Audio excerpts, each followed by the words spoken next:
In these places that we will have to decide if having Jesus is enough, if everything else in this life is stripped away, if you still have Jesus, is it enough? Now, we'll say that when we're sitting in church, but when you get to this place like Malta and everything you have, every hope squashed, every dream lost, everything is taken away, and all you're left with is Jesus, let me ask you then, is he enough? Is he enough? Your faith will be tested. If it's not enough, this is where we give up.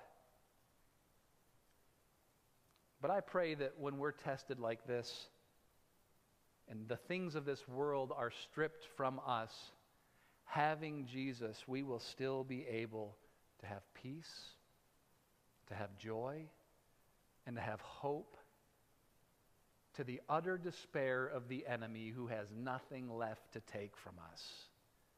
And a God who owns the cattle on 1,000 hills and says, everything that's been taken from you, I could give you back in a second. I just want to see what you truly value. This isn't hard for me. I know it's hard for you.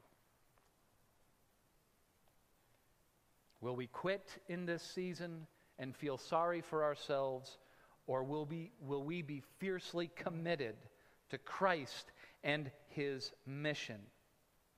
Will we abandon everything when we lose our comfort and our dreams and our pleasures and our possessions? Or will we cling to what we are in Christ? We have to answer the question, are we going to be a victim or are we going to be that overcomer? Romans 8:37 says that we are more than conquerors in Christ Jesus. Jesus wrote to the churches in Revelation over and over and over, you will be overcomers. Those who truly belong to me will overcome. Let me tell you something, church. When you go through these seasons, these times of pressing and crushing, that's what makes us who we are. That's where God refines us until he can see his image in us. We must go through these seasons. And they hurt like crazy. But if we will just cling to the Lord, he puts it back together when he's done. He's got a plan that goes beyond tomorrow. But he tells us just to have faith for the day. He says, just ask me for today's daily bread. Just carry out my will for the day. So finally, our last verse is in verse 10. As a result, we were showered with honors, and when the time came to sail, people supplied us with everything we would need for the trip. Isn't that something? Just like that. They had lost everything. They lost their ship, their cargo, their food, all their supplies. And just like this, as Paul's faith is tested and he passes the test, his faith is in Christ, all of a sudden he is showered with honor and glory and the supplies that he needs to go forward and a ship to sail on. This is no big deal to God. It feels like we're losing our whole world. And God's like, I can give it all back in a day if I want.